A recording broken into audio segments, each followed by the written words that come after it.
The first thing to do is to get inspired and figure out why you want to transform your space.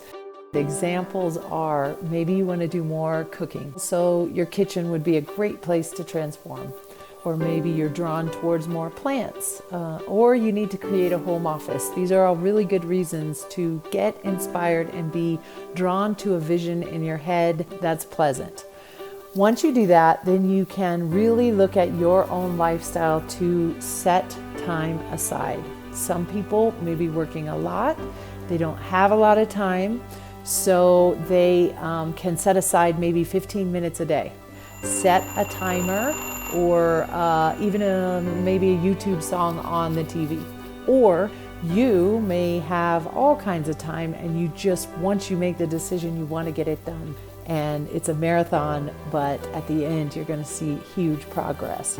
Now it's time to change your state. So really get involved emotionally. This is going to make all the difference in the world. So if you are the type of person that just wants to have fun with this, then get your favorite music on, get the speakers on, make it loud, set it up to where you're going to have some fun doing this. Or everybody's different right now in terms of what they're going through. Really focus on that. So maybe put on some sad music, light a candle, really get involved emotionally.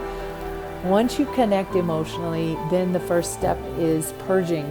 So you can purge what you no longer want. This is usually where people have a hard time letting go. So your mind, your thoughts, they're only your thoughts. They're going to tell you, I need this one day. This was my favorite, even though it doesn't fit. So this is where you have to really be in contact with what your thoughts are saying versus what you really want. That's the first step of purging. It's just getting it all together and then dealing with it. There's no one right way. So once you are done with the purging, then you can design your space. So this is the most fun. Then you can clean, make it fresh, move your furniture, make it so that it's somewhere you feel comfortable and it brings you joy. And so then that's the last thing would be to celebrate, like genuinely, truly look around, celebrate, take this time, be productive, do something that you've always wanted to do. Just pay attention to what's going on in here. Because I've heard it said a clear space creates a clear mind. I think it's opposite. A clear mind will help you create a clear space.